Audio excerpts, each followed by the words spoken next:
Hindi ko akalain.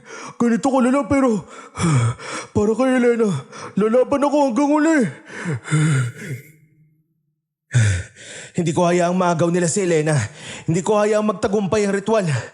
Berto, simula pa lang to. Hangal ka talaga. Pinili mo ang pagkakanulo, Rafael. Ngayon, pareho mawawala ang babae at ikaw.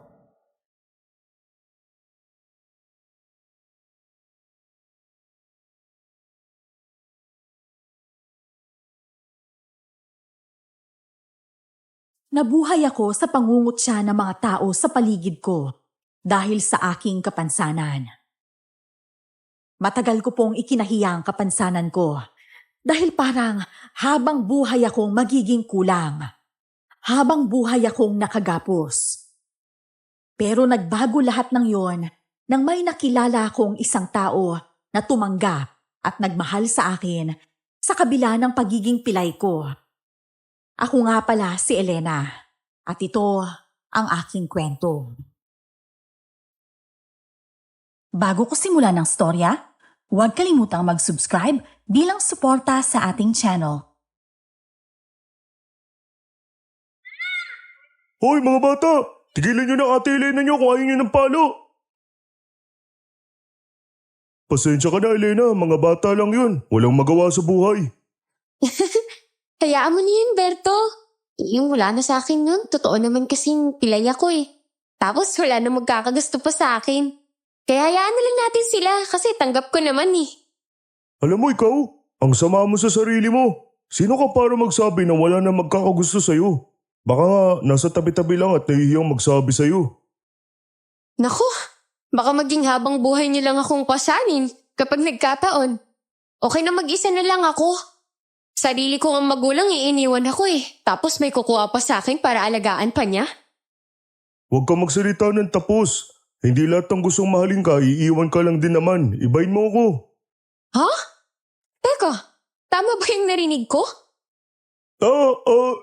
Sige na, itutuloy ko na yung pag-iigib ng tubig.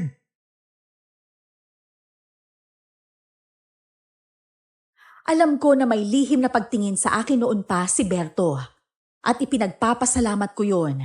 Pero mas pinili kong hindi ito pansinin dahil ayokong madamay siya sa bigat na dinadala ko bilang isang may kapansanan.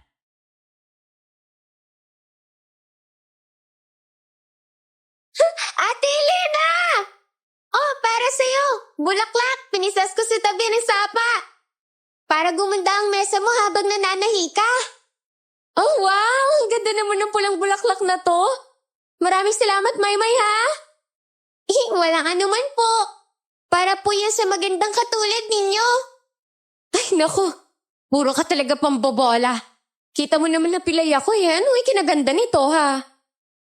Para po sa akin, ikaw ang pinakamagandang mananahi sa baryo. Kahit may kapansanan ka, hindi ka kulang sa paningin ko, ate. Buong-buo ka. Kumakapasyalita ka naman.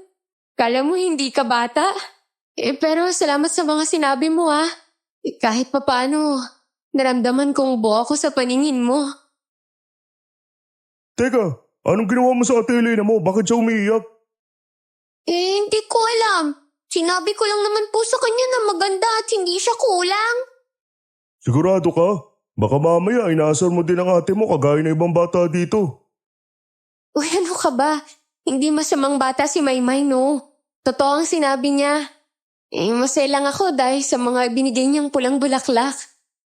Kita mo na? Hindi ko inaaway si ate, no? Oo na, ano bang ginagawa mo dito? Baka mamaya pagalitan ka na naman ng tia Marta mo kasi narito ka. Gusto ko lang bigyan si ate Elena ng bulaklak para maging masaya siya. Alam mo, ikaw, ang dami-dami mong tanong sa akin. Kawal ka ba ni ate Elena? Alam mo ikaw na kutong lupa ka, mabuti pa, umuwi ka na. Madami pang ginagawa ang ate mo. Palibhasa kasi sabi ng mga tambay sa tindahan ni Caramon, torpe ka daw po, kuya. Teka, ano po ba yung torpe? At talagang kung ano-anong lumalabas sa bibig mo. Umuwi ka na. Narinig ko lang naman po yun sa mga tambay eh. Uulitin pa eh. Sige na, umuwi ka na. Sandali lang. May bibigay lang ako sa'yo, Maymay. Eto, isukat mo. Oh, wow! Ang ganda po nitong bestida. Sa akin po ba to? Oo naman. Basta para sa'yo, Maymay. Dapat ang batang mabait at masiyahin, may magandang isusuot na bestida.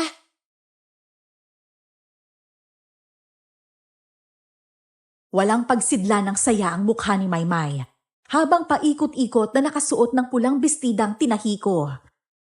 Nagulat pa ako nang biglang yumakap siya sa akin at pinupug ako ng halik. Naku, ate, maraming salamat po ah.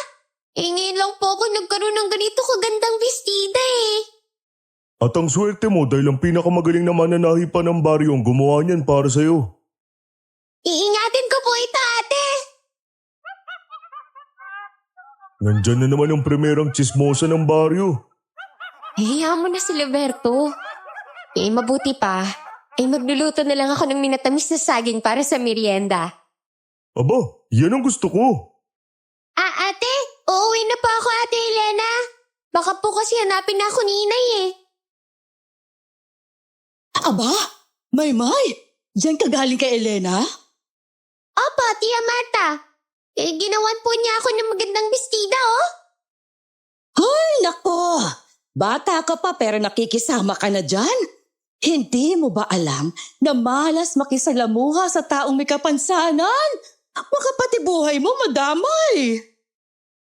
Sumusobra na talaga tong matandang chismosa na to eh. Stoy, Berto. Hayaan mo na. Ayoko ng gulo eh. Palampasin mo na lang sa kabilang tengam yung mga sinasabi niya. Hindi po totoo yan, Tia Marta, no? Mabait po si Ate Elena. Lagi po niya akong tinutulungan at tinuturuan. Hoy, mga kumare! Tingnan nyo, pati ang batang ito ay nabilog na ni Elena. Sigurado ako may mangyayari na namang hindi maganda dito sa baryo. At talagang kung ano-ano pang pinapakalat ng matandang chismosa na to. Hayaan na lang natin siya. Basta alam mo at ng mga ilang taga-baryo na hindi ako masamang tao. Basta, bungahan ni Aling Marta, numero 1 sa baryo. Siguro kung hindi ako pilay, hindi ako makakarinig ng mga kahit anong pangungutya sa kanila. May kapansanan man o wala, talagang mabaho na bibig niya ni Aling Marta. Hasaway ka talaga. Beto, alam mo, minsan naiisip ko, na baka tama nga sila, no? Baka kaya hindi ako matanggap ng buo ng mga taga-baryo. Kasi ganito lang ako. Huwag mo isipin yan. Hindi sukatan ng katawan mo para husgahan ang pagkatao at puso mo, Elena. Mas maraming nakakakita ng kabutihan mo kaysa sa kapansanan mo. Kami ni Maymay. Sana nga, Berto eh. Sana may magmahal pa rin sa akin sa kabila ng lahat. Natahimik ako at ramdam na may mainit na likidong umago sa mga mata ko. Napawi ang lungkot ko nang mapagawi ang mga mata ko sa mesa kung saan naroon ang mapupulang bulaklak na ibinigay ni Maymay sa akin. Tanda ng may mga tao pa rin na mabubuti sa akin.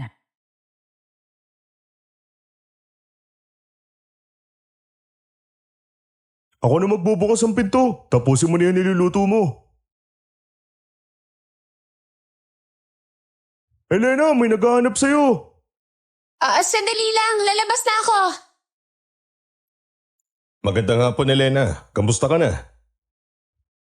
Mayuwan ko muna kayo at baka masunog ang niluluto mo. Abay, nagsasama na ba kayong dalawa? Hindi po, Mang Doro. Tinutulungan ko lang po si Elena sa mga mahihirap na gawain. Mahina ka talaga pagdating sa panliligaw.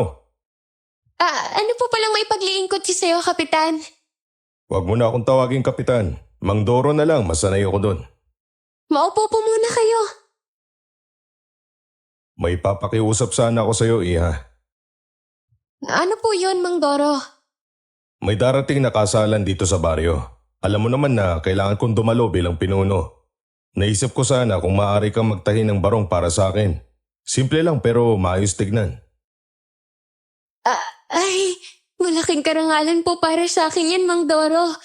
Gagawin ko po ang lahat para maging maganda ang barong ninyo. Alam ko magaling ka, Elena. Hindi ko ipagkakatiwala sa iba ang ganitong bagay. Mas magaling ang kamay mo kahit ano pang sabihin ng iba.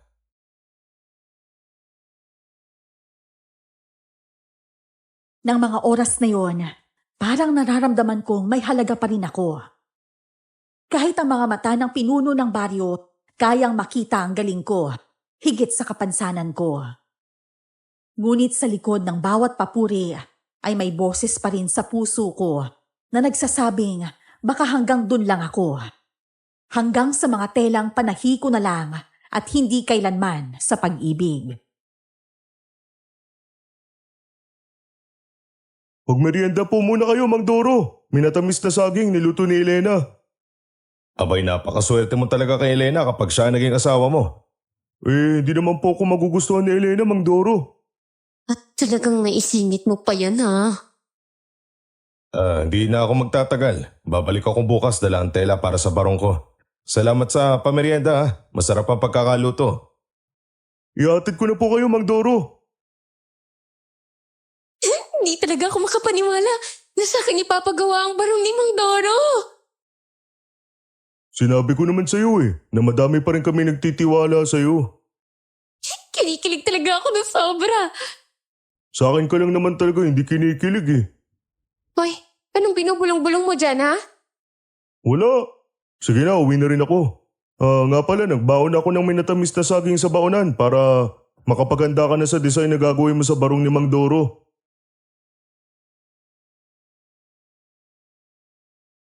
Hating gabi na nang matapos ko ang disenyo na gagawin ko sa barong ni Mang Doro. May mga kaluskos rin akong naririnig sa paligid. Tila ba taong nagmamasid sa kubo ko. Nakaramdam ako ng antok. Hindi ko namalayan na nakatulog na pala ako sa ibabaw ng mesa na ginagamit ko.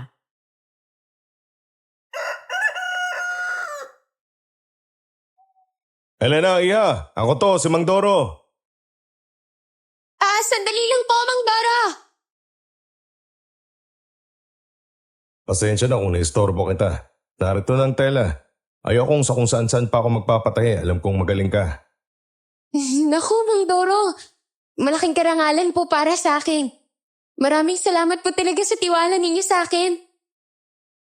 Ikaw ang pinakamagaling na mananahi rito. Hindi ako magdadalawang isip sa kakayahan mo. Ito ang mga tela galing pa yan sa Maynila, ha? Ingatan mo yan, ha?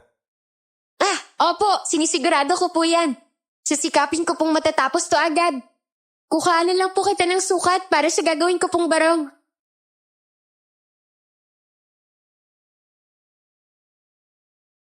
Kinuha ko ang sukat ni Mang Doro para maumpisahan ko na ang barong na gagawin ko. Kahit ako ay excited na sa magandang kalalabasan. Mas lalo akong nagalak nang magustuhan ni Mang Doro ang disenyo na ginawa ko para sa kanya. Siya nga pala, gusto kong ipaalam sa iyo at sa lahat na may kasalang bayan na gaganapin sa linggo. Isang malaking okasyon ito para sa ating baryo kaya inimbitahan ko kay ni Berto. Pati po ako? Oo, pero huwag kang mag-alala at hindi pa naman kayo ikakasal ni Berto. Magkaibigan lang po talaga kami ni Berto. Doon rin ang tungo noon. Pero sino ba ako para diktahan kung sino ang gugustuhin mo? Aba! Tila yata, pati kayo Mang Doro dito na nagpapatahi. Ang swerte naman, kahit tilay napapansin. Marta, tama na yan. Hindi sukotan ng kakayahan ng kapansanan. Sa paningin ko sa Elena ang karapat dapat hingan ng serbisyo. Mukhang gagayuman na rin po kayo ni Elena. Ay sige po, mauna na ako ha. At baka malasin pa ako kapag nagtagal pa ako. Huwag mong intindihin si Marta. May mga taong ganyan pero mas kilala ka ng mga tao kaysa sa kanya. Naku, salamat po Mang Doro minsan po kasi iniisip ko kahit anong galing ko, baka hindi rin sapat para tignan nila ako ng buo Elena, higit kang buo kaysa sa lahat ng nanlilibak sa'yo. Kaya mo yan.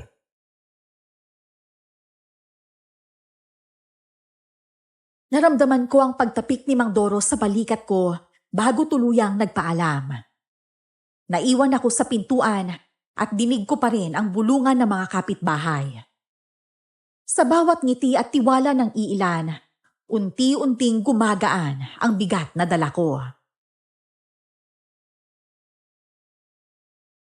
Si Mang Doro yun ah. Oh, bakit ganyan na naman ang mukha mo? Iyang aga-aga pa. Wala. Oh, teka. Bakit ang aga mo palang pumunta rito? Ito kasi, pinadadala ni Inay para sa'yo. Nilagang kamote para sa almusal. Oh wow, salamat dito ah. Baka naman hindi ka tumutulong sa inay mo at palagi ka nalang nandito sa bahay. Huwag kang mag-alala. Si Inay nga mismo nagtataboy sa akin dito para tulungan ka. Tsaka maaga pa lang tapos na ako trumabaho sa bahay kaya huwag kang mag-alala. Ay, salamat talaga sa iyo, Berto ah.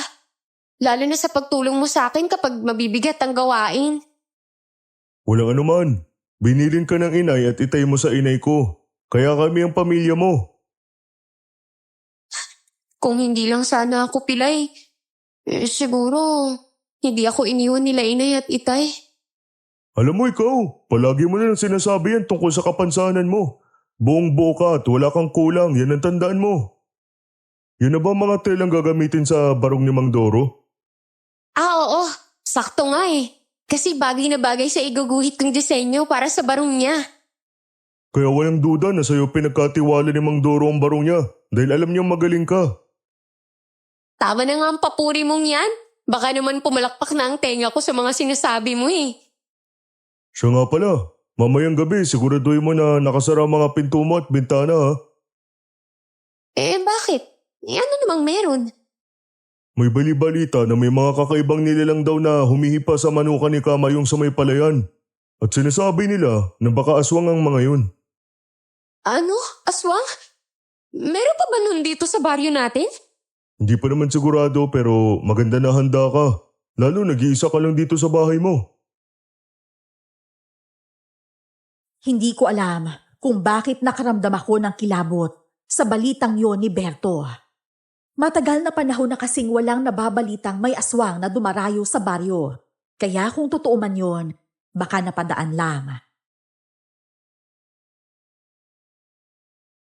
Ate Elena!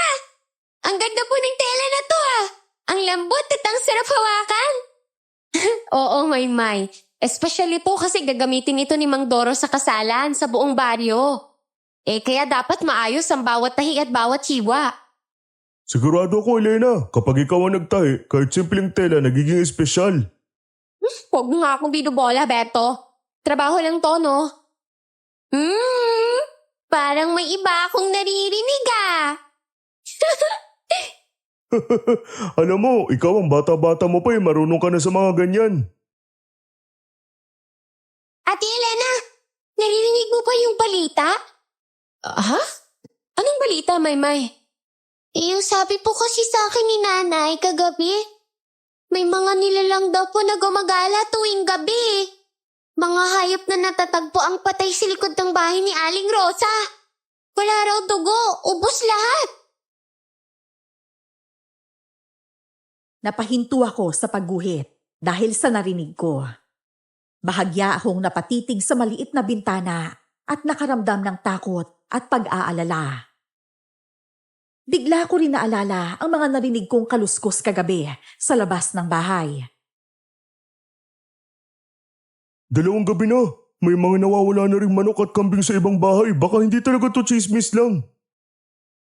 Di ibig sabihin, may aswang talagang gumagala sa baryo? O baka naman gawa lang din yan ng mga tao ha? Sabi po nila, lumilipad daw at kung minsan, naririnig daw ng mga tao ang pagaspas ng malalaking pakpak. Huwag kayong mag-alala. Umaga pa kayo, siguradong wala pang aswang sa mga oras na to. Magdadapit hapon na nang matapos ako sa pagguhit ng pattern para sa barong ni Mang Doro. Minasahi ko ang aking mga paa dahil sa nakaramdam ako ng pamamanhid. Nagtungo ako sa kusina gamit ang saklay at naghanda ng hapunan.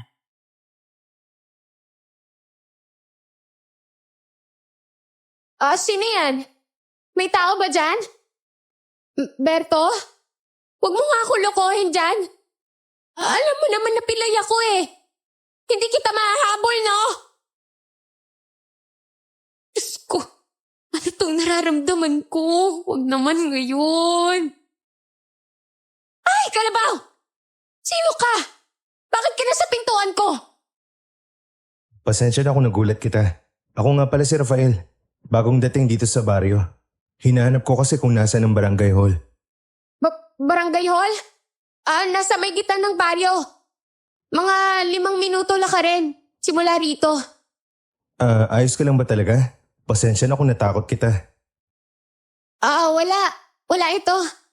Nagulat lang talaga ako eh. Bakit kasi ganitong oras ka naglalakad sa labas ng bahay ko? Salamat sa tulong mo. Sige, mauna na ako at hanapin ko pa ang barangay hall. Pilit kong ipinapanatag ang sarili ko. Habang papalayo ang binatang si Rafael, pinagmasdan ko ito mula sa aking pinto. Nagtataka ako kung bakit parang mabigat ang presensyang nararamdaman ko bago ko pa ito makausap. Kung totoo man na may aswang sa gabi, sana naman huwag ngayon. Kailangan kong matapos ang barong ni Mang Doro eh. Ano ka ba? Huwag ka nga maingay dyan. Baka mamaya marinig tayo ng mga sinasabi nilang aswang eh. Sige ka. Huhulihin kita ka at ilalagay sa bukid. Habang nananahi ako, ay parang wala na akong pakialam sa paligid. Parang nasa ibang mundo ako at tanging magagandang musika ang naririnig sa paligid. Ganito ako sa tuwing gumagawa ng mga bagay na gusto ko. Para akong nawawala sa totoong mundo. Mag-uumaga na nang makaramdam ako ng sakit ng katawan at sa upuan na lang ako nahiga.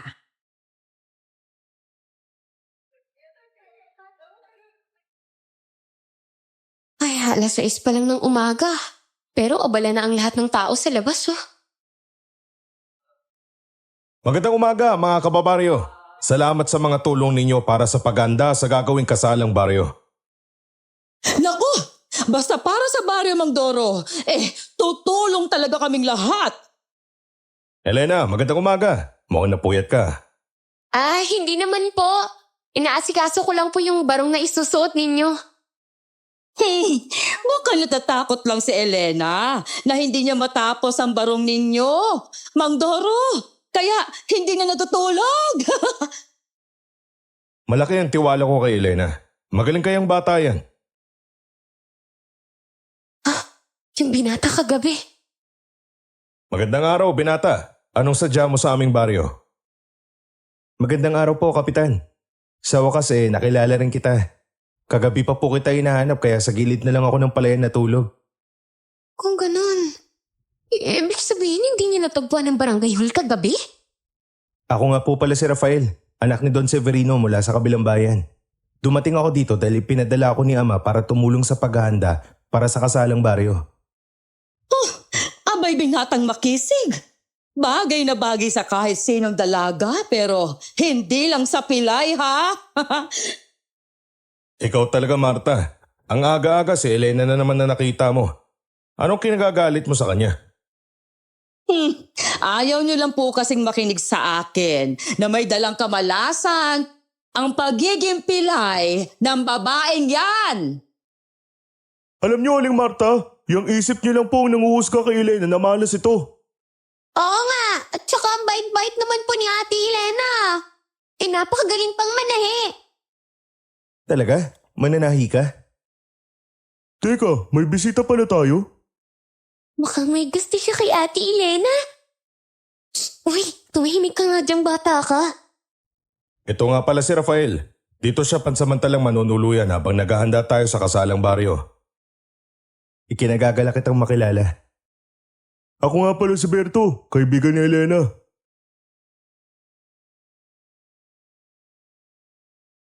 Nagtagpo ang mga mata namin ni Rafael nang hindi sinasadya. May bahagyang pagtataka sa mukha ni Rafael. Tila ba nakikiramdam sa paligid. Mabilis akong nag-alis ng tingin. Kunwari, nag-aayos ng pintuan ng bahay.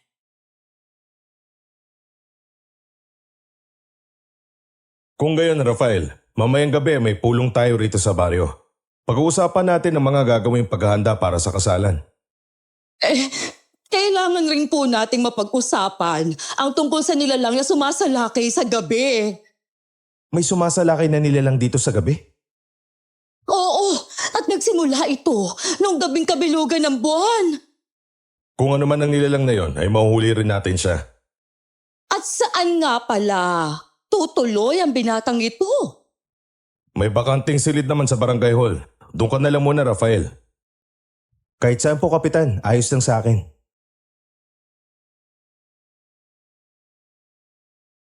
Umalis na sila at nagtungo sa barangay hall. Naiwan kami ni Berto at Maymay habang nakatingin sa papalayo nilang mga figura. Panay pa rin ang sulyap ni Rafael na ikinaiiling ko, kaya agad akong pumasok sa loob ng bahay.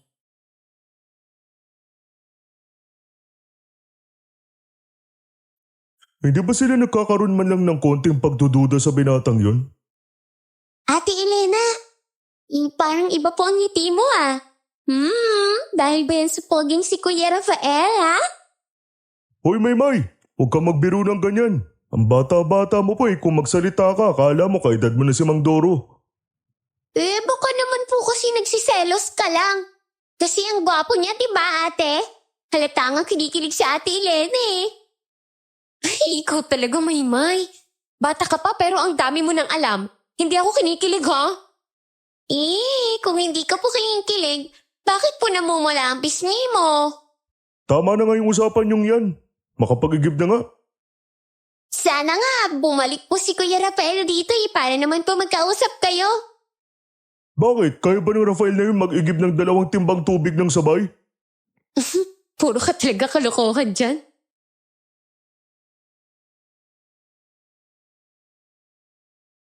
Ramdam ko sa mga sandaling yon na nagsiselos si Berto kay Rafael dahil sa mga panunukso ni Maymay sa akin at sa bagong binata. Hindi ko rin maintindihan ang sarili ko kung bakit parang may kilig nga akong nararamdaman sa binata, lalo na pag tumitingin ito sa akin. Magdadapit hapon na nang umuwi ang dalawa at naiwan akong nananahi pa rin ng barong ni Mang Doro.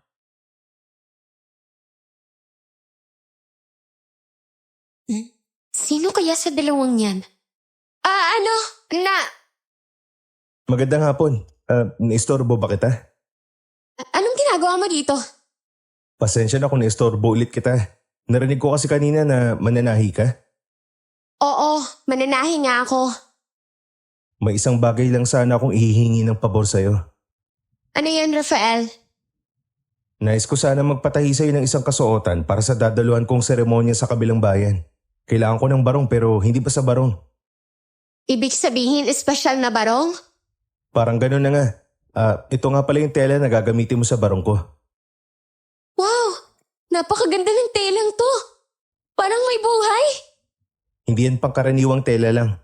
Minana ko pa yan sa aking lolo pero hindi ako biyasa sa paggawa ng damit kaya nang marinig ko na mananahi ka, sa'yo ko na lang ipagkakatiwala ang damit ko.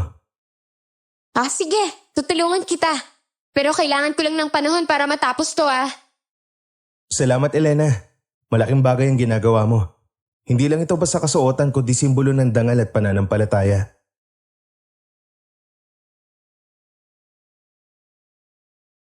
Nagpaalam na si Rafael dahil magsisimula na ang pagpupulong sa barangay hall. Hindi naman maalis ang mga mata ko sa pagkamangha sa telang ibinigay niya. Hindi ko maintindihan ang nararamdaman ko. May halong kaba at pagtataka.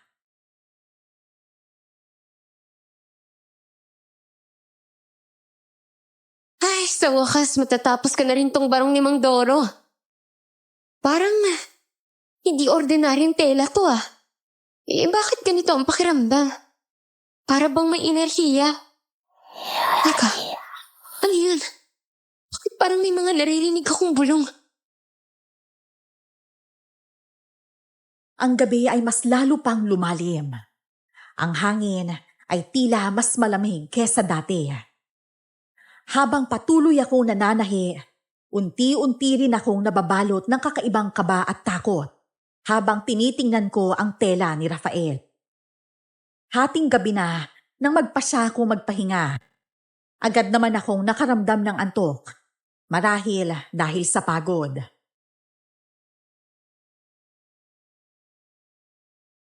Alam nyo ba na may nakakita sa Binatang Dayo kahapon na lumabas ng bahay ni Elena? Mukhang may bagong nabihag ang babaeng pilay na yon. Talagang lahat ata ng mga kalalakihan dito sa atin gusto pang akiting lahat. Ay, ako na naman ang topic ng mga chismosa sa kapaligiran. Magandang umaga, Elena. Magandang umaga rin po sa inyo. Totoo ba na binisita ka ng dayong lalaki kahapon, ha? Opo. Dinala lang po niya yung tela at gusto niyang magpatahi ng barong para sa gaganaping seremonya sa kabilang baryo. Abat, ang bilis mo naman siyang nakapalagayan ng loob, ano? Aling Marta naman, ano na naman pong sinasabi niyo sa kaibigan ko? Wala. Kinukumusta ko lang kung anong ginawa ng dayong binata sa bahay niya kagabi. Nagpunta ang Binatang Dayo na yun sa'yo kagabi? Oo. At nagpapatahi siya ng barong niya. Yun lang. Ang gwapo ng binatang yon. Pero may aura na hindi mo maipaliwanag. Parang may itinatagong sikreto. At kita mo naman, agad na nagpatahi ng barong kay Elena. Baka naman po ginigunin niyo lang yun, Aling Marta. Ay, hindi! Sabi pa nga na nakakita kay Elena at Rafael titig na titig ang binata sa pilay na yan. Pero mag-ingat ka at baka mabudol-budol ka. Yun! Sinabi ko na nga ba't hindi lang akong nakapansin na may kakaiba kay Rafael. Hindi kaya siya maging delikado dito sa baryo? Kung wala po kayong magandang sasabihin, huwag niyo na lang sirain ang pangalan ng bagong dating. Hindi niyo pa naman siya lubos na kilala. Hindi naman masama ang sinasabi ko. Mabuti sana kung si Elena lang ang mapapahamak. Paano kung madamay ang mga taga-baryo? Kung ako sa inyo, mag-iingat kayo. Hindi lahat ng ngiti ay tunay. At hindi lahat ng dumadayo ay mabuti ang pakay.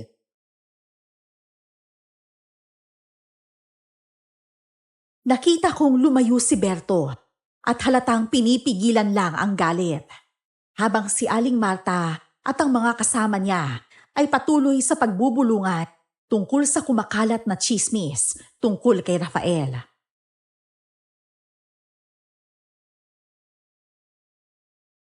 Sa susunod, huwag kang magpapapasok ng kung sino-sino dito sa bahay mo. Alalahanin mo na hindi pa natin lubos na kilala yung lalaking yun kaya mag-ingat ka. Sandali lang naman si Rafael dito At nakiusap lang na gawan ko siya ng barong. Wow, Ate Elena! Ang ganda naman po ng telang to. Parang balahibo ng hayop. Yan. Yun yung tela ni Rafael na ibinigay niya kahapon para gawing barong. Ang ganda niya po, ate. Pero parang habang tumatagal nakakatakot na. Ano ibig mong sabihin? Ganyan rin yung naramdaman ko kagabi habang tinatapos ko tong barong ni Mang Doro. Parang may kakaibang pakiramdam. Pati ba naman tela kinatatakutan niyo pa? Nahahawa na rin kayo kay Aling Marta.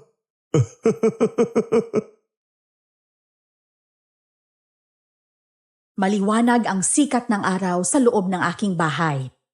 Nakatingin ako sa hawak-hawak kong karayom at sinisipat ang huling detalye ng yaring barong ni Mang Doro. Kumikintab ang tela nito kapag natatapat sa sikat ng araw.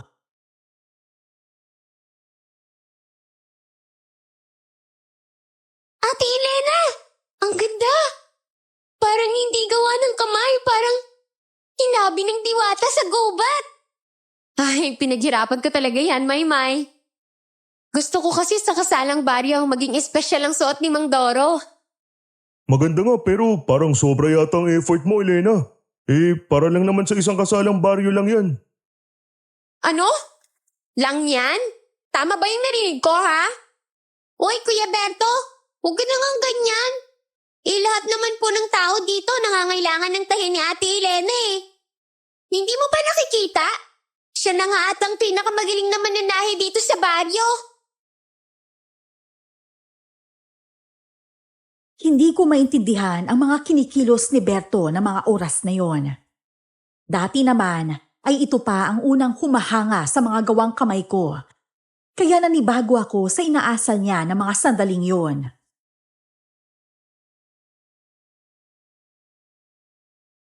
Elena, Mukhang si Mang Doro na po yun ate, oh. nandito ako para tignan kung natapos mo na ba yung barong na susutin ko bukas. Opo, Mang Doro.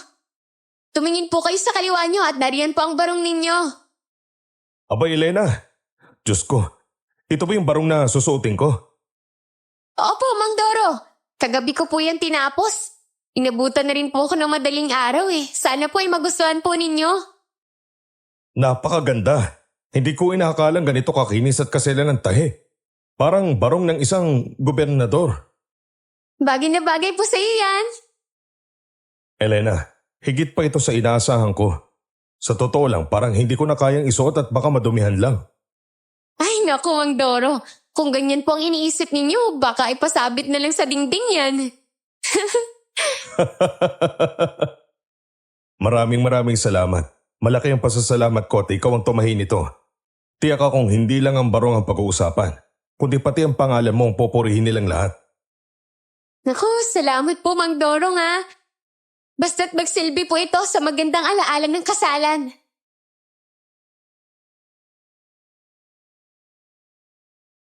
Walang pagsidla ng saya ko dahil sa nagustuhan ni Mang Doro ang gawa kong barong para sa kanya. Hindi rin ito nakalimutan na bigyan ako ng imbitasyon para sa gagawing kasalang baryo kinabukasan. Maaga akong nagising dahil sa malakas na tugtugan mula sa plaza.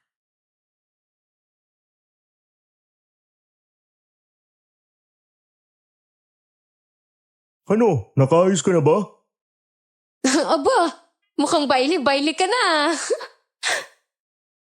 Ate Elena, tingnan mo oh. Suot ko ang bestida na tinahi mo. Wow! Bagay na bagay sa yung bestidang yan, Maymay. Bilisan na natin at nang makapwesto tayo ng maganda sa plaza. Sigurado ba kayo na okay lang na naroon ako? Oo naman, at bakit hindi? Isa ka sa mga may malaking ambag sa kasalang baryo na to. Dahil sa'yo, may magandang barong si Mang Doro. Oo nga po.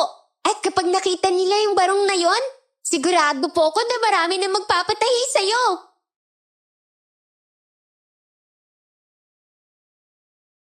Maagang nagtipon ang mga tao sa plaza. May mga banderitas na nakasabit. May kakanin, inihaw na manok, baboy at iba pang handa sa mahabang mesa.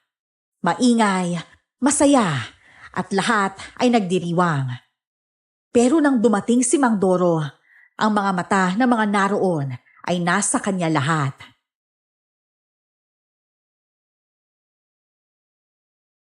Mang Doro, abay ang kintab ng barong mo. Kakaiba talaga, para bang gawa ng dalubhasa sa Maynila. Abay alam mo naman kung kaninong magaling na kamay ang tumahi nito. Kay Elena natin utang ang ganda ng barong na suot ko. Naku, maraming salamat po sa tiwala ninyo, Mang Doro. Hindi nga ako nagduda na sa'yo ko rin ipagawa ang gagamitin kong barong sa aming seremonya. O siya, maiiwan ko muna kayo at magsisimula ng seremonya ng kasal.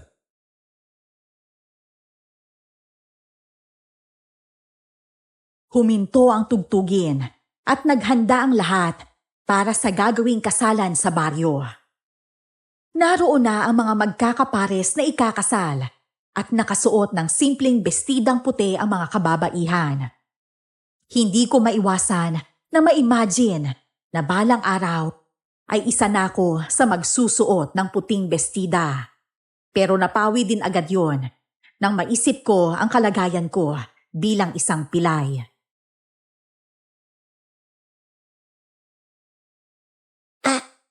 Ayos lang po ba kayo, ate? Oo, ayos lang ako. Hanggang ngayon nakangiti pa rin ako dahil sa magagandang sinabi nila tungkol sa barong ni Mang Doro. Sinasabi ko naman po sa'yo na magugustuhan nila ang gawa mo. Ako, salamat sa pagpapalakas palagi ng loob ng ate ha. Pero ate, aminin mo, ang pogi ni Kuya Rafael sa suot niyang polo at pantalon. Shh! Huwag kang maingay na kutong lupa ka. Nag-uumpisa na ang seremonya.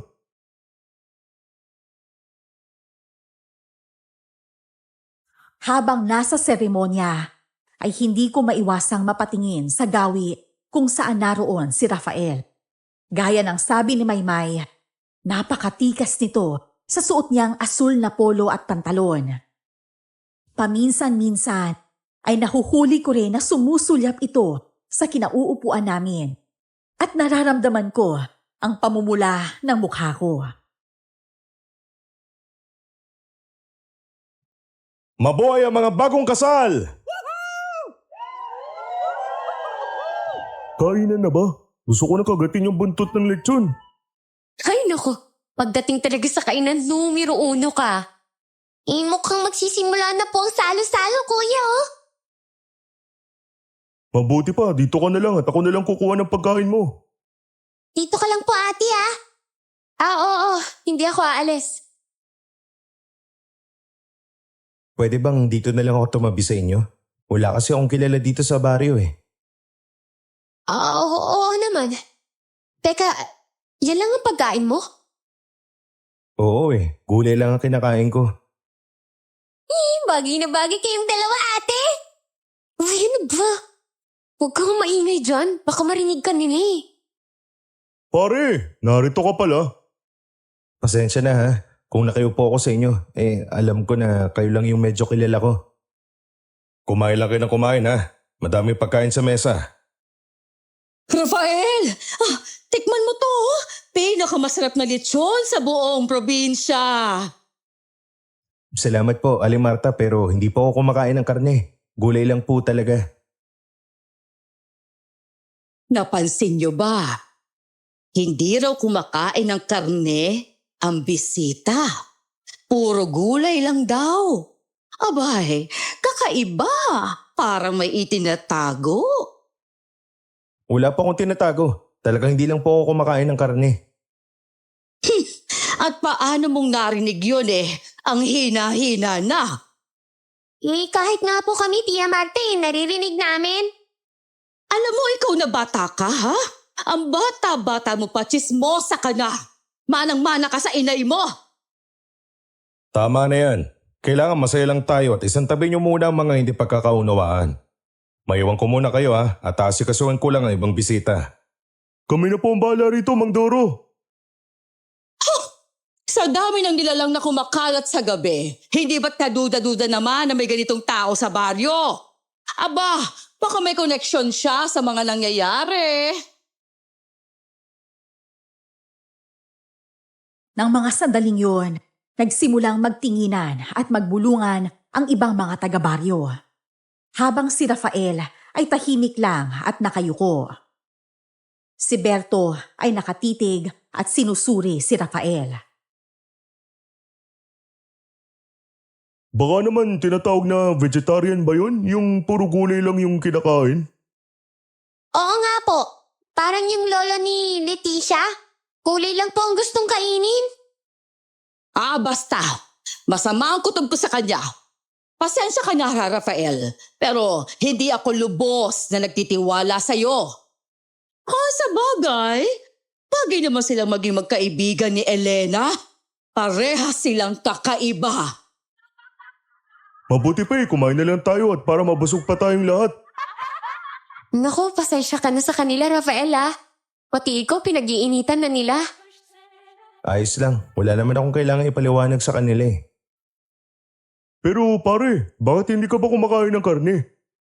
Mahina kasi yung panuna ko kaya bawal ako sa mga karne.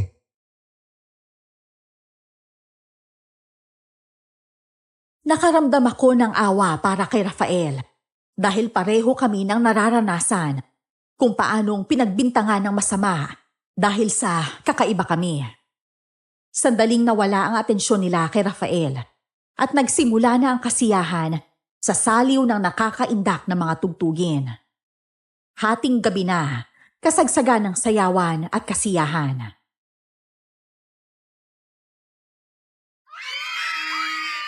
Ano nangyayari? Bakit parang takot na takot yung mga bata? Mga kababaryo! May nakita ang mga bata na malalaking nilalang! Malalaking nilalang? Ate Elena, hindi po kaya mga multo na yan? Huwag kang matakot. Maraming tao sa paligid at sigurado akong hindi sila makakalapit sa atin. Nasaan si Rafael? Kaya na nga bang sinasabi ko eh! May masasamang espiritu na gumagala sa baryo natin! Mga kababaryo, huwag kayong magpanik. Tignan natin kung ano nangyayari. Sa gitna ng gulo, napansin ko na nasa isang sulok lang si Rafael at tila kabado. Ang kanyang mga mata ay bahagyang kumislap nang marinig ang sigaw tungkol sa mga nilalang. Nakita ko nakakaiba ang mga kilos niya. Tila may alam siya sa mga nangyayari.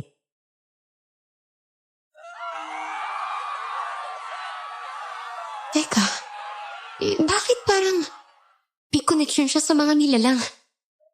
Ayun! Naroon sa bubungan! Hindi sila pwedeng narito. Ate! Ang bilis niyang gumalaw! Parang hayop na humahabol! Nagpatuloy ang kaguluhan. Nagsimula ng magtakbuhan ang mga tao at ang ilan ay nagkubli sa loob ng kanilang mga bahay. Naguguluhan man ako sa ikinilos ni Rafael, dahilan para isipin kong baka konektado nga siya sa mga nilalang na nasa baryo. Ilang minuto pa ang tumagal at hindi nila nahuli at nakita ang nilalang. Isa-isa nang nagsipag-uwian ang lahat. Nilak ko ng mabuti ang pinto at bintana ko nang makaalis na si Berto. Ano yun? Rafael? Anong ginagawa mo dito? Elena, pagbuksan mo ko. Rafael! Ano nangyari sa'yo? Teka, bakit ganyan ka? Hindi mo maintindihan pero kailangan mo akong pagkatiwalaan. Huwag mong sabihin kanino man ang nakita mo. Binuksan ko ang pinto at hinayaan kong pumasok si Rafael. Hinang-hina ito at may mga sugat sa braso.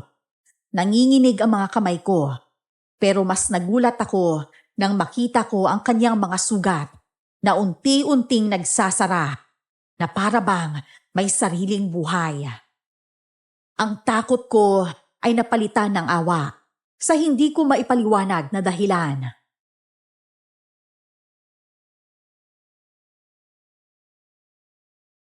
Sino ka ba talaga, Rafael? Isa akong anduduno, pero huwag kang mag-alala, hindi kita sasaktan. Sige. Pero kailangan mo sabihin sa akin ang lahat. Ako ang dahilan kung bakit nararamdaman nila ang presensya ng nilalang na kinatatakutan nila. Ako ang kaugnayan nito.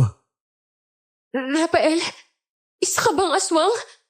Hindi ako katulad ng iniisip nila. Pero hindi rin ako tulad ninyo. Ako isang anduduno. At habang tumitindi ang kaguluhan sa baryo, mas lalo akong hindi nakapagtatago. Kung ganon, isa ka nga aswang! Oo, pero may kapintasan ako. Wala akong pang-amoy. Isang kakulangan na naging sumpa sa akin. Dahil dito, itinakwil ako ng sarili kong lahi. Itinuring na mahina at walang silbi. May kapansanan ka rin? Ngayon alam mo na. Ngunit tandaan mo dahil sa kapintasan kong ito, ako rin ang tanging hindi nila makokontrol. Ako lang ang makakatulong sa'yo. Lumipas ang mga araw, ay naging palagay ang loob ko kay Rafael, na alam kong ikinatataka rin ng mga tao, higit si Berto. Hindi ko rin maintindihan, pero parang nagkakaintindihan kaming dalawa dahil marahil sa parehas kaming may kakulangan.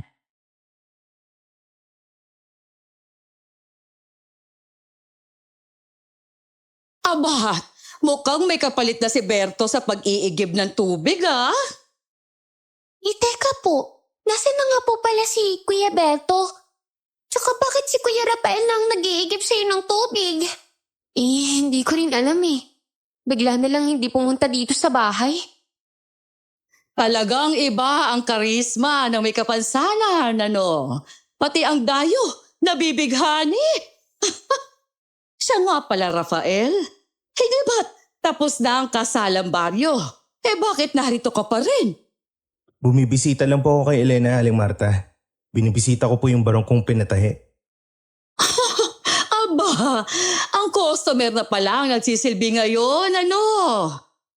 Pwede ba, Aling Marta? Tigilan mo na si Elena. Naiingit ba kayo at walang nagsasalok sa inyo ng tubig? Aba, wala naman akong kapansanan. Bakit ako maiinggit sa kanya? Diyan lang nga kayo. Kuya Beto! Akala ko nagsiselos ka na kaya hindi ka pumupunta kay ate. At bakit naman ako magsiselos? Magkaibigan kami ng ate mo. Pasensya ka na kung matabilang-dila ni Maymay Ilang araw ka rin hindi namibisita rito sa bahay Apat na timba bang kaya mong buhatin, Kuya Rafael? Kahit kasama ka pa, kaya kong buhatin. Ay, ano ka ba? Huwag masyadong parsahin, Rafael. Nakakahiya naman sa'yo Walang anuman. Simula ngayon tutulungan na kita sa mga mabibigat na gawain. Huwag na pare, narito naman ako Ako ang dapat gumagawa niyan, hindi ikaw. Mukhang may nagsiselos nga po, ate.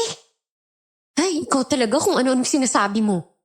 Totoo naman po Tingnan mo, masama ang tingin ni Kuya Berto kay Kuya Rafael.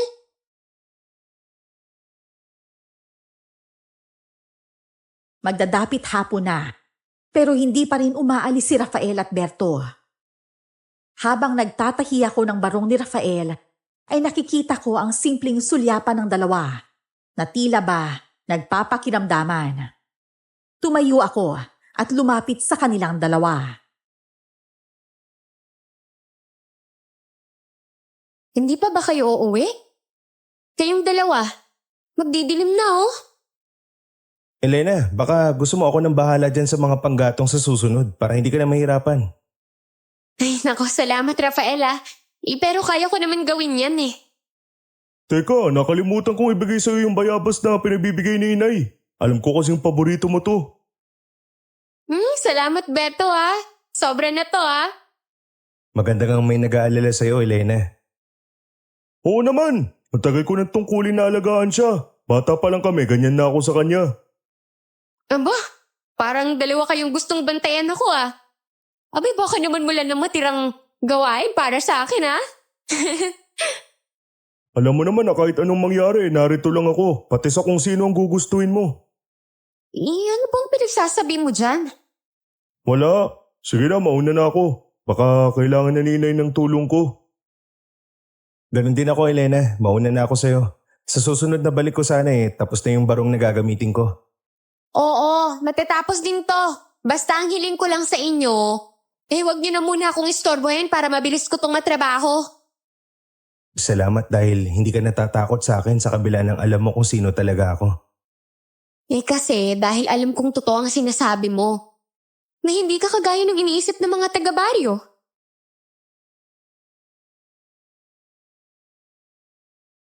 Nakahinga ako ng maluwag nang umalis na ang dalawa. Hindi ko na kasi alam kung paano ko sila kakausapin. Parang nagpapaligsahan ng dalawa sa pagtulong sa akin. Ipinagpatuloy ko ang pananahi ng barong ni Rafael. Mag-uumaga na nang matapos ko ito at talagang napahanga rin ako sa ganda ng kanyang tela.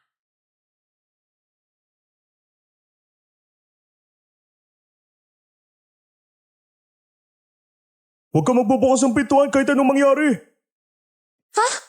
Ay, ano ba nangyayari May mga nilalang na kumuha kay Mang Marsing at ang sabi ng matatanda ay mga aswang na andodono ang mga yun. Ang duduno? Oo, sila ang mga aswang na lumalabas at sumasamba sa buwan. Kaya wag na wag kang lalabas dito. Tutulong ako sa barangay sa pagroronda. Sige. Mag-ingat ka Mga taga-baryo, magtago kayo. Huwag lalabas at may gumagala mga halimaw. Sigurado ako, si Rafael may koneksyon sa mga halimaw na yan. Simula na dumating siya rito sa baryo, sunod-sunod ng kababalaghan. Ngayon, pati tao, kinukuha na nila. Huwag muna natin siyang husgahan. Hindi pa natin alam ang buong katotohanan. Mang Doro, mga andodono yun. Sigurado si Lolo. Sila ang pumapatay at kumuha kay Mang Marsing. Babalik na nga sila kagaya ng sabi ng mga matatanda. Kunin ang mga sulo. Bantayan ang bawat pinto at bintana. Walang dapat mawala pa. Diyos ko, baka madamay si Rafael sa gulong to. At sa gitna ng kaguluhan, mas lumalim ang hinala ng mga taga-baryo na ang misteryosong binatang si Rafael ang may kinalaman sa pagbabalik ng mga halimaw na matagal na nilang iniiwasan.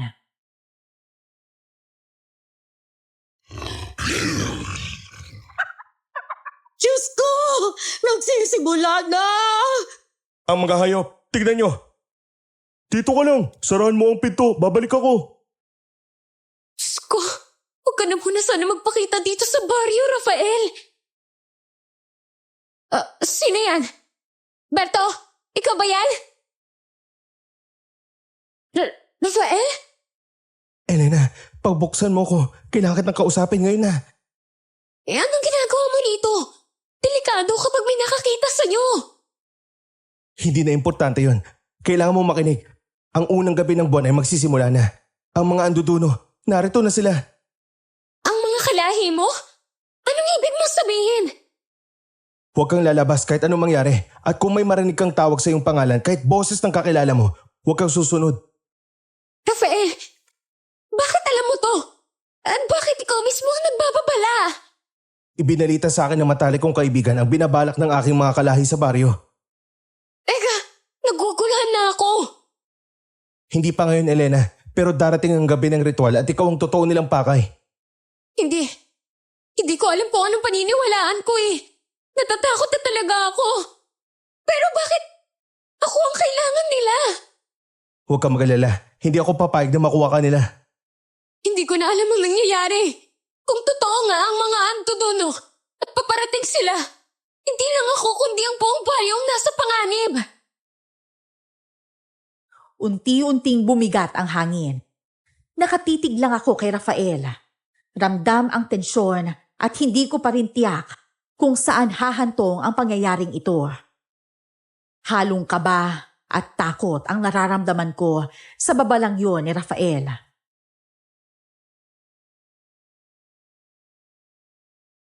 Narito na kami, Elena. Pero huwag mo nang bubuksan ang bintana at pinto. Magbabantay lang ako dito sa labas. Nakakatakot na ang pagsapit ng gabi dahil sa mga halimaw na gumagala. Inubos sa mga halimaw ang mga alagang kambing ni Mang Doro sa paanan ng bundok kagabi. Halos kalansay na nang maabutan namin.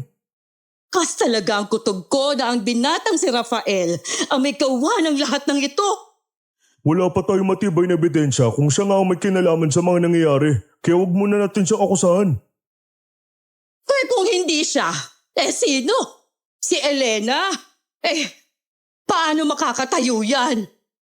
Si Elena naman po ang nakita nyo. Mabuti pa magkaisa na lang tayong lahat para mahuli natin ang halimaw.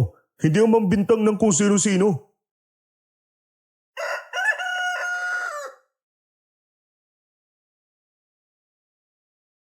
Elena, si Berto ito.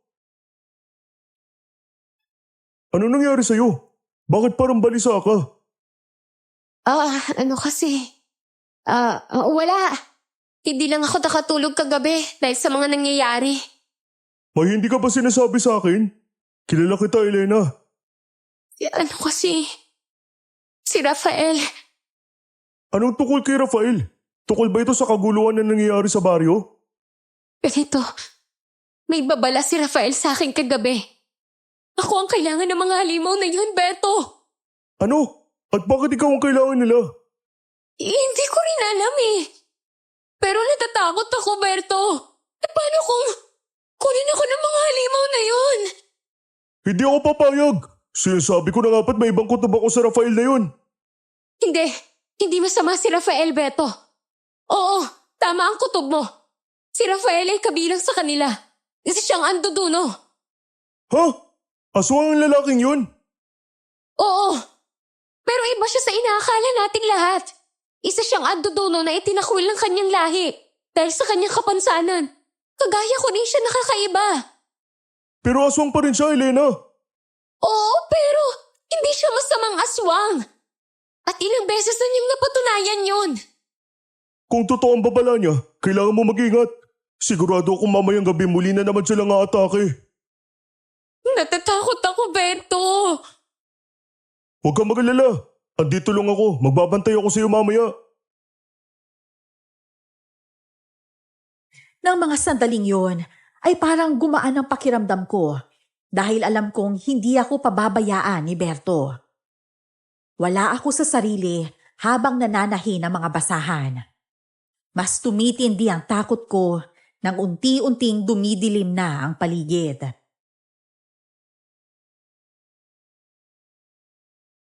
Totoo kaya lahat ng sinabi niya?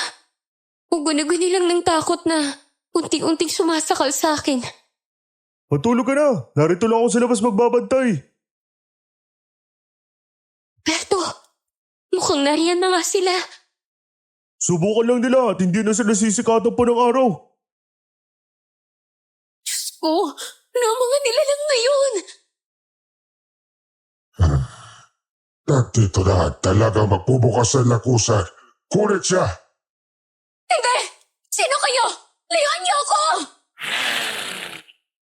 Bitawan niyo si Elena! Hindi niyo siya makukuha mga limaw! Berto!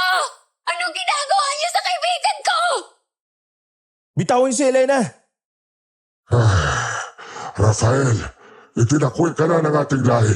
Ngunit ngayong gabi, makikita mong hindi ka kabilang sa amin. Rafael! Tulungan mo ako! Bitawan niyo ako, mga halimaw kayo! Habang nilalabanan ni Rafael ang mga kalahi niya, ay pasan-pasan naman ako ng mga halimaw na may mga mahahabang kamay at paa. Nagpupumiglas ako, pero wala akong magawa. Mas lalo pa nilang hinigpitan ang pagkakahawak sa akin. Naroon rin si Berto at walang malay. Diyos ko! Ano nangyari? Ano to? Tulungan niyo ako! Rafael! Berto! Tulong! Huwag mo na aksayin ang tinig mo talaga. Walang makakarinig sa'yo rito. Parang awa niyo na po! Pakawalan niyo na ako! Hindi ba kayo naawa? Pilay ako! Walang nakakarinig sa akin. Ang tanging sagot sa mga sigaw ko ay ang ingay ng mga kuliglig at alulong na mga asong gubat. Damang-dama ko ang kakaibang lamig ng simoy ng hangin at kakaibang halakhak mula sa loob ng gubat. Anong gagawin niyo sa akin? Pakawalan niyo na ako! Totoo nga ang babala ni Rafael na ako ang magiging alay sa kanilang ritual. Kailangan ko makatakas. Pero paano? Hindi ako makalakad. Dali na ang biyag sa hawla at bukas sa kabilugan ng buwan, magaganap na ang ritual. Bantayan siyang mabuti at makapasukin tayo ng apo ko. Parang awa niyo na! Pakawalan niyo ako rito! Pinapangako ko na hindi ko ituturo sa mga taga-baryo kung nasan kayo! Huwag ka nang umasa na makakatakas ka pa sa lugar ng mga andoduno dahil walang nakalabas dito ng ganon-ganon na lang.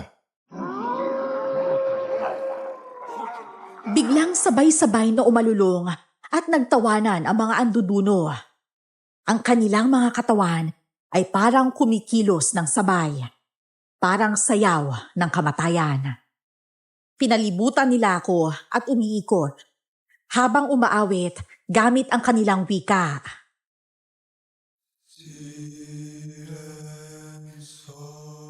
Ipainom sa kanya ang dugo ng sawa.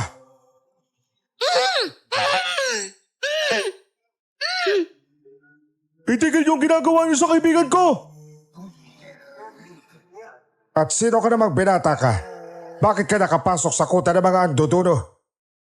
Berto! Tulungan mo ako! Natatakot na ako! Huwag kang maglala. Ililigtas kita sa kamay ng mga halimaw niyan. Itigil nyo na yan! Lakan Usman! Tama ng pagkuha ng alay mula sa mga mortal. At sino ka para utusan ako? Baka nakakalimutan mo na hindi ka nakabilang sa lahi ng mga anduduno. Kahit kailan, hindi ko pinangarap na maging isa sa inyo. Kung patuloy kayong gagawa ng kasamaan, mas mabuti pang manatiling isang andudunong itinakwil.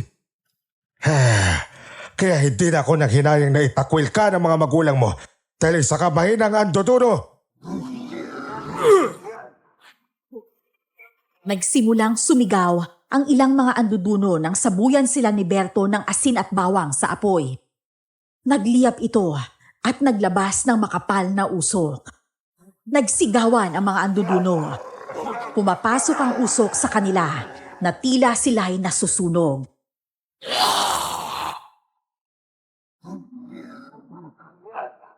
Rafael! Huwag kang bibitaw! Ligtas ka na! Pero hindi ako makakalakad, Rafael! Ako na bahala sa'yo. Sumakay ka sa likod ko habang si Rafael ang bahala sa mga anduduno. Tama si Berto. Kailangan natin makaalis dito. Hindi niyo siya makukuha. Hangal ka, Rafael. Kung inaakala mo magtatagumpay kayo ng binatang mortal na yan ay nagkakamali kayo. Hindi nyo siya makukuha kahit buhay ko pang kapalit. Walang makataka sa sumpa ng mga antutuno. Ang dalagang yan ay amin. Ibaba mo na ako, Beto. Hindi niyo sila kakayanin kung pasan-pasan mo ako. Pero, hindi. Kailangan natin makaalis dito bago pa sila dumami. Hindi makinig ka sa akin, Beto. Mamamatay tayo lahat kapag hindi mo ako pinakinggan. Sa huli ay nakumbinsi ko si Berto na ibaba muna ako nito. Humanap kami ng ligtas na lugar kung saan hindi ako makikita ng mga anduduno sa tulong ni Rafael. Kita namin ang mga andudunong gumagapang mula sa itaas ng mga puno. Nakangisi at may mahahabang mga kuko at matatalim na pangil.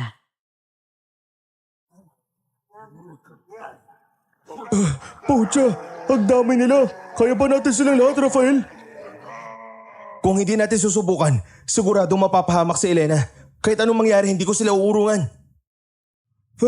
Hindi sila tulad ng karaniwang tao. Parang hindi tinatablan. Sa buwan, targetin mo yung mata at dibdib nila. Doon lang sila masasaktan ng malala.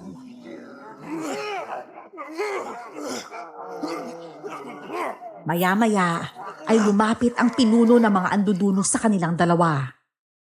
Mas malaki at mas mabangis kesa sa iba. May mahabang balabal at matang kumikislap sa ilalim ng liwanag ng buwan. Hawak-hawak nito ang maskarang ginagamit sa ritual. Sinusumpa ka, Rafael. Ang itinakwil naming anak na walang pag-amoy ay maghihimasok sa aming pagbabalik. Hindi mo kami mapipigilan.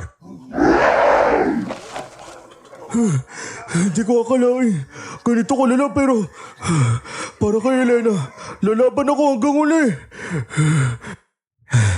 Hindi ko hayaang maagaw nila si Elena. Hindi ko hayaang magtagumpay ang ritual. Berto, simula pa lang to. Nakahanda na ako. Umaalingaw-ngaw ang mga sigawan at hampasan ng mga armas. Ang mga anduduno ay sabay-sabay na umaatungal. Sabay-sabay din silang sumasamba sa liwanag ng buwan. Berto, huwag mo hayaan na madala si Elena sa gitna ng apoy. Kapag nagsimula ang ritual, baka huli na ang lahat. Hindi ko sila hayaang lapitan pa siya. Kahit buhay ko pa ang kapalit. Ikaw, Rafael, na itinakwil. Wala kang karapatan dito. Ikaw ay walang pangamoy. Walang lakas. Isa kang kahiyat sa aming lahi. Hindi mo na kailangan pang ulit-ulitin ng wala ko. Dahil kahit kailan, hindi ako naging kulang. Rafael! Hindi mo na kailangan patunayan sa kanila kung sino ka. Para sa akin, ikaw ang may lakas na wala sila. Rafael, sabay tayo. Huwag mo yan na ikaw lang ang titindig para sa kanya.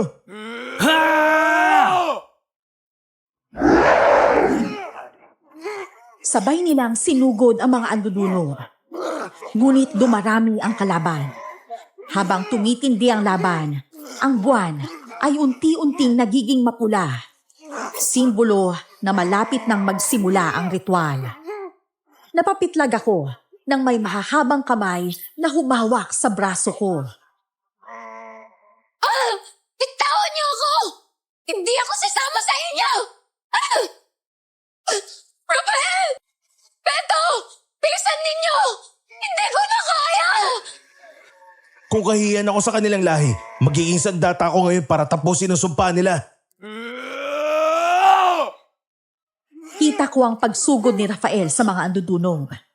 Itinulak ang dalawa, sabay sinaksak ang pinuno ng mga anduduno gamit ang sibat. Ngunit bago tuluyang bumagsak ang pinuno, naglabas ito ng isang nakakapangilabot na sigaw, hudyat ng mas malalang panganib. Rafael, apo ng aming dugo. Ngayon, mabili ka. Iligtas mo ang babae at tuluyang iwan ang iyong lahi. O sakripisyo siya upang ikaw ay muling maging kumpleto at tanggapin ng ating tribo. Rafael, huwag mo akong iiwan! Hindi ko kayang ipagpalit ang taong mahal ko, kahit kapalit pa yung dugo kong pinagmulan. Hangay ka talaga! Bagaman walang pang-amoy si Rafael, ginamit niya ang kanyang talino at lakas ng katawan. Nakipaglaban gamit ang patalim, tumalon at umatras ng taktikal. Habang si Berto naman ay sumugod, hawak ang isang matalas na gulok. Malakas siyang sumisigaw at nakikipagsabayan sa mga nilalang. Habang ako naman ay nanatiling nakatali sa isang puno na may mga ukit na simbolo. Nilakasan ko ang loob ko at pilit inaalis ang tali sa mga kamay ko. Hindi mo ang pagkakanulo, Rafael. Ngayon, pareho mawawala ang babae at ikaw. Sugurin sila mga kababaryo! Rafael, sa kanan mo!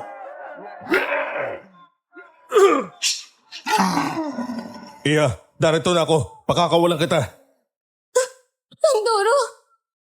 Mamaya na tayo mag-usap. Kailangan na kitang may alis dito habang abala sila sa pakikipaglaban. Rafael! Berto! Alam na nilang dalawa kung anong gagawin nila. Bago pa sila sumugod dito ay nag-usap na kami at ang buong baryo. Rafael, sa huling pagkakataon, pumili ka. Ang lahi mo ang babae. Hindi niyo ako matatakot. Si Ellen ang pipiliin ko. Kita ko ang pagsugod ni Lakan Usman kay Rafael. Sabay hampas ng sibat na may ahas. Sinalubong ito ni Rafael gamit ang sariling lakas at tumulong si Berto na sumalag gamit ang kanyang itak. Rafael, ako nang bahala sa iba pa. Tapusin mo na ang laban mo sa kanya. Berto! Rafael! Mag-ingat kayong dalawa!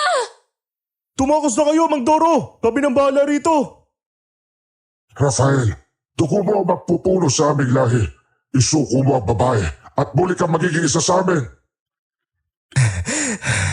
Hindi na. Hindi na ako alipin ng dilim. Mas pipiliin kong mamatay kaysa ipagkanulo ang taong mahal ko. Rafael, eto!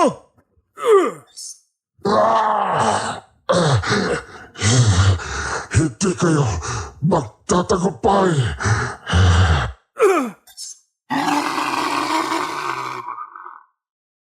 Bumagsak si Lakan Usman at isa-isang nagsipagtakbuhan ang mga natitirang anduduno.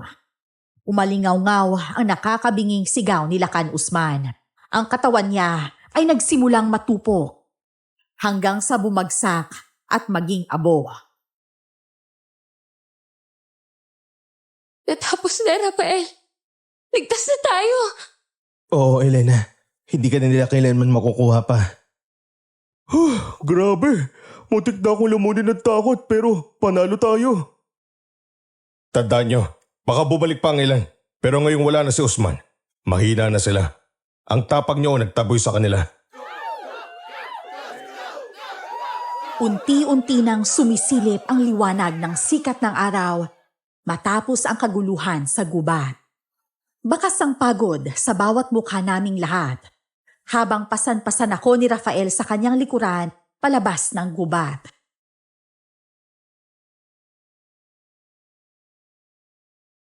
Elena, kaunti na lang makakarating na tayo sa baryo. Konting tiis na lang. Hindi ako bibitaw. Basta't kasama kita. Kaya ko.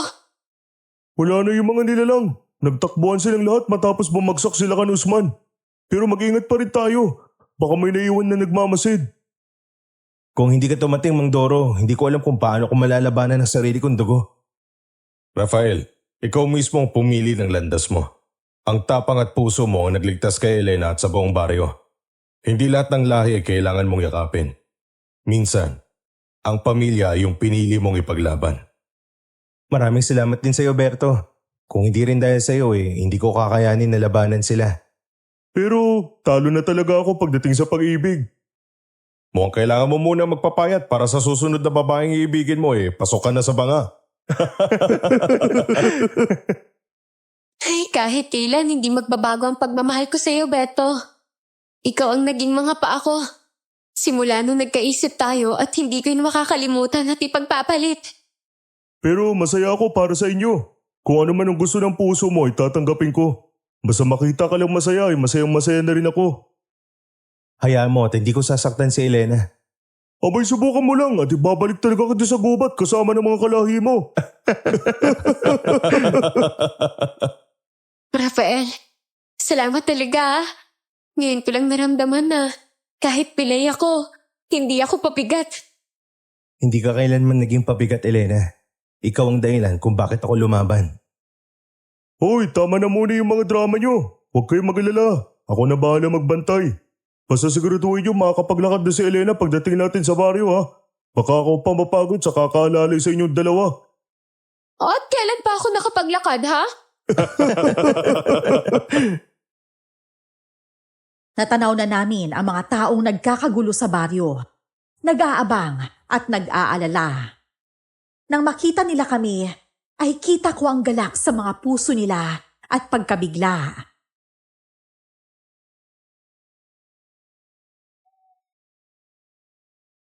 Nariyan na sila, Ate Elena! Ligtas na sila! Mabuti pa hayaan na muna natin silang makapagpahinga muna. Masyadong naging matuko ang naging laban nila sa mga anduduno. Teka, hindi po ba? Ando doon na si Kuya Rafael? Pero mas pinili niya ang ating baryo kaysa sa piliin ng kanyang lahi sa pagwasak sa ating baryo. Ay, salamat sa Diyos at hindi na hinayaang maghari ang kasamaan sa baryo. Pasensya na po kayo kung pati kayo ay nadamay sa paghahasik ng lagim ng aking kalahi. Huwag kang humingi ng tawad. Ang importante, mas pinili mong maging mabuti kaysa yakapin ang kasamaan ng iyong lahi. Yun po ay pinagpapasalamat ko kay Elena. Kung hindi dahil sa pagmamahal ko sa kanya, hindi ko makakayanan ng labanan ng mga kalahi ko. Kung ganon, may utang na loob pala sa iyong baryo dahil sa pagliligtas mo sa buong baryo. Kaya po simula po ngayon, bawas-bawasan niyo na po ang pag-aaway kay Ate Elena.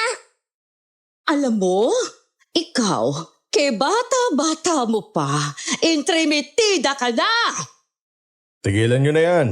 Ang kailangan natin ngayon ay magkaisa. Mas mabuti po ata na umuwi na tayo. Talagang gutom na ako.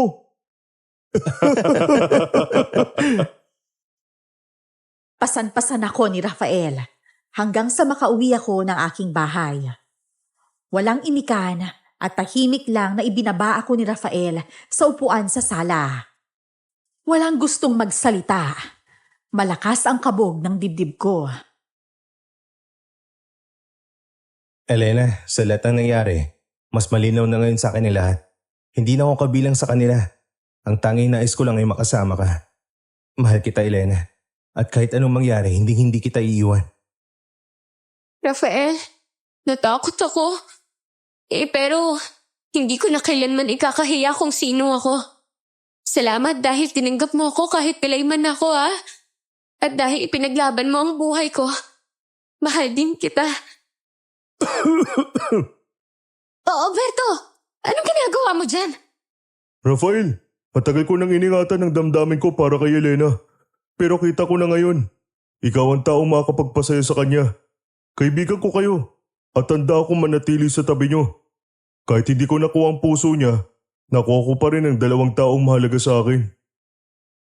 Salamat, Berto, ha? Hindi ko malilimutan ang kabutihan mo. Basta tanda mo, Rafael. Babawiin ko sa'yo si Elena kapag sinaktan at pinaiyak mo siya. Makakaasa ka, hindi ko siya sasaktan. Kung ganun, mauna na ako. Hangad ko ang kaligayahan ninyong dalawa, mga kaibigan.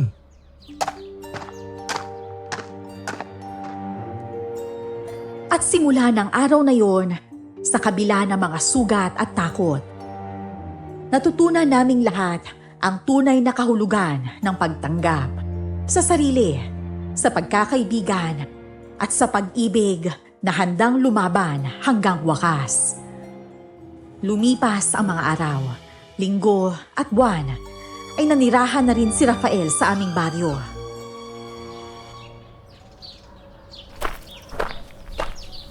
Sigurado ba tayong lahat na hindi na babalik ang mga kalahi mo? Huwag po kayong mag-alala, Aling Marta. Wala na po ang aming pinuno, ang aking Lolo Osman. Kaya sigurado akong humina na ang kanilang puwersa. Magaling kung ganon. Hindi ko sinasabing lubos na akong panatag. Pero mukhang mapagkakatiwalaan ka namang talaga. Hayaan niyo, Aling Marta. Kapag muling sumala kayo mga anduduno, ikaw po ang ipangaharang namin sa kanila. Ay, nako! Kakaiba talagang karisma ni Elena. 2 binata ang handang magligtas para sa kanya. At pinagpapasalamat ko po yan sa itaas dahil hindi nila ako itinuring na kulang, kundi buong-buo nila akong tinanggap. Tay, karapat-dapat ka pong mahalin, Ate Elena. Ang swerte niyo nga po kasi may Kuya Rafael na pogi na boyfriend ka na ngayon. Ikaw talaga, ang bata mo pa parang hindi ka na bata magsalita. Talagang masilang po ako para sa'yo, Ate Elena. Sa wakas may kasama ka na po sa buhay na totoong nagmamahal sa'yo. Siyempre, kasama ka rin sa mga taong yan, Maymay. Sa'yo ko natutunan na hindi ako kulang. Naramdaman ko ang pagtanggap ng mga tao sa amin ni Rafael. Nakita ko rin ang mga magagandang ngiti nila sa akin na walang halong pangungutya. Naramdaman ko ang mahigpit na paghawak ni Rafael sa kamay ko at matamis itong ngumiti.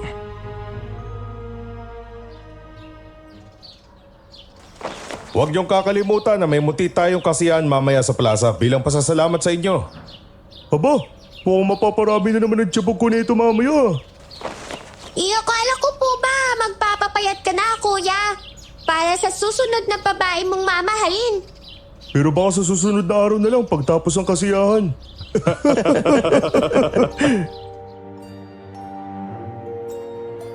Kinagabihan ay naghanda kaming lahat para sa hinandang munting salu-salo ni Mang Doro bilang pasasalamat sa pagtanggap ng mga tao sa amin, higit kay Rafael na isang immortal. Pero mas piniling iligtas ang baryo kapalit ng kanyang sariling lahi. Ngayong gabi, bibigyan natin ng parangal ang kabayanihan ng 3 magigiting na kabataan na nagligtas sa ating baryo laban sa mga aswang ng dilim. Hindi ko po alam kung anong nararamdaman ko sa mga oras na to. Sobra po ako masaya dahil sa pagtanggap niyo sa akin, sa kabila ng aking kapansanan. Pasensya na po kayo kung hindi po ako makatulong sa mga gawaing baryo dahil sa kalagayan ko.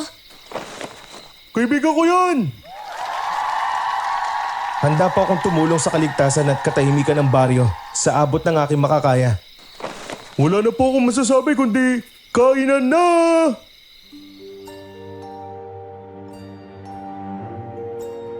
Isa-isa nang nagsipaglapitan ang mga tao sa mahabang mesang punong-puno ng pagkain na inihanda ni Mang Doro para sa buong baryo.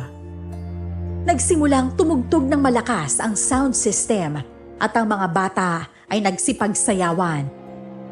Bakas sa bawat isa ang saya at pagkawala ng takot.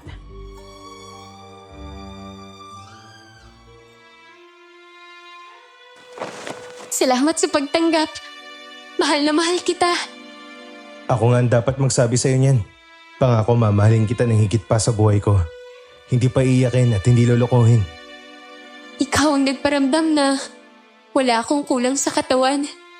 Mahal na mahal kita. Nagulat ako Nang nakawan ako ng halik ni Rafael, ramdam ko ang pamumula ng aking pisngi dahil sa ginawa niya. Nagpalingalinga ako kung may nakakita ba sa ginawa ni Rafael. Pero nakahinga ako ng maluwag na walang tao ron, kundi kaming dalawa lang. Aray! Ang puwet ko! Maymay! Anong ginagawa mo dyan? Nakita ko po kayo ni Kuya Rafael eh. Kinis ka niya sa pisngi. Ay, loko-loko ka talagang bata ka. Hindi ka lang chismosa ng boboso ka pa. Masaya po talaga ako para sa iyo at kay Kuya Rafael eh. Maraming salamat sa iyo, Maymay ha. Kayong dalawa, anong ginagawa niyo dyan, ha? Nakita ko po sila. Wala. Papunta na kami dyan. Loko ka talaga bata ka. Umpisahan na ang kasiyahan. Ito ang mga inumin, pandagdag sa ating kasiyahan. Ay, sa wakas, naging ayos din ng lahat. Masaya ako para sa'yo. Sana maging matatag ang pagsasama niyong dalawa ni Rafael. Ako rin. Hangad ko ang kaligayahan mo. Sana mahanap mo ang babaeng mamahalin mo habang buhay. Pero kailangan ko ata muna magpapayat para naman mas magustuhan niya ako. Ano man ang itsura mo, buong-buo kang mamahalin ng babaeng mas swerte sa pag-ibig mo. Mukhang ang baduy na ng usapan nating dalawa. Baka naman inaagaw mo pa sa akin ng mahal ko, ha? Buong puso ko nang binibigay sa'yo si Elena. Pero kung sasaktan mo siya, ibabawi ko talaga sa'yo. At kung saktan man niya ako, no? Lagot talaga siya sa akin at sasaklay ko. Kayo tatlo, tama na agawan niyong yan ha. Baka walang piliin si Elena sa inyong dalawa. Susunod na po kami, Mang Doro. Ako na pong bahala sa dalawang to. Alam ko naman na ako talaga ang mahal mo. Iyon naman pala eh. Mabuti pa sumali na tayo sa kanila. Baka magalit pa sa atin si Mang Doro eh. Kailan ang kasalan? At ako magsasabi ha, ninang ako. At ako naman ang ninong niyong dalawa. Lumipas ang mga taon at naging tahimik ang baryo. Wala nang kinatatakutan sa gabi. Nagbago na rin si Aling Marta sa pagiging tsismosa nito. Naging katulong ko si Rafael sa pananahin ng mga damit at basahan. Si Maymay naman ay nagtungo sa Maynila para mag-aral na maging isang nurse. At si Berto nakahanap ng babaeng totoong magmamahal sa kanya